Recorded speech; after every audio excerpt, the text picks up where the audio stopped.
Comment raccorder des tubes en PER? Pour raccorder les tubes en PER, vous aurez besoin d'une pince coupe-tube. Concernant les raccords, il en existe 3 types. Pour le raccord automatique, aucun outil n'est requis lors de la pose. Seuls des clips de démontage peuvent servir. Pour le raccord à compression, vous aurez besoin d'une clé plate et d'une pince multiprise. Et pour le raccord à glissement, il faut vous munir d'une pince à évaser et d'une pince à glissement. Choisissez tout d'abord le bon diamètre de tube et les bons raccords.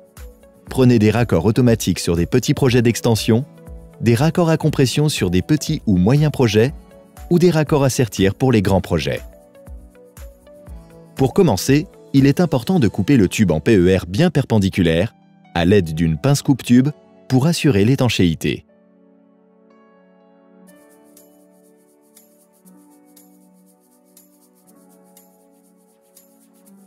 Pour le raccord automatique, insérez les tubes dans le raccord. Une fois enclenché, vous avez fini.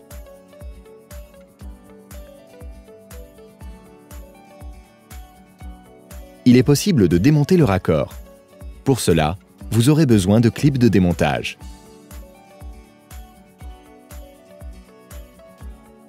Pour le raccord à compression, glissez l'écrou et la bague à chaque tube.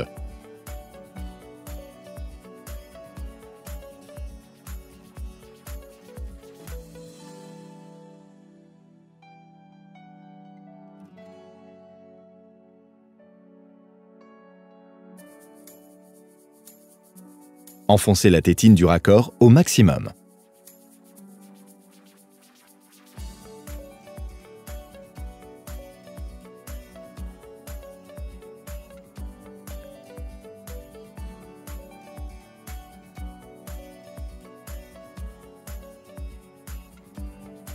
Puis, serrez l'écrou à refus avec une clé plate et une pince multiprise.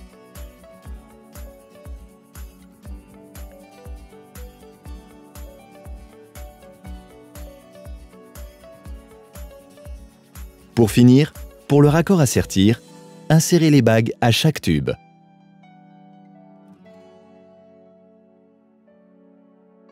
Utilisez ensuite la pince à évaser pour élargir délicatement l'extrémité du tube.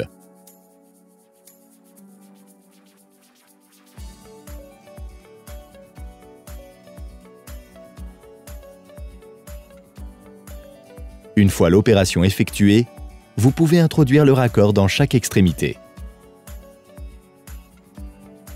Puis, en vous équipant d'une pince à sertir avec les mâchoires correspondant à la taille du tube, faites glisser les bagues sur les tubes jusqu'au raccord.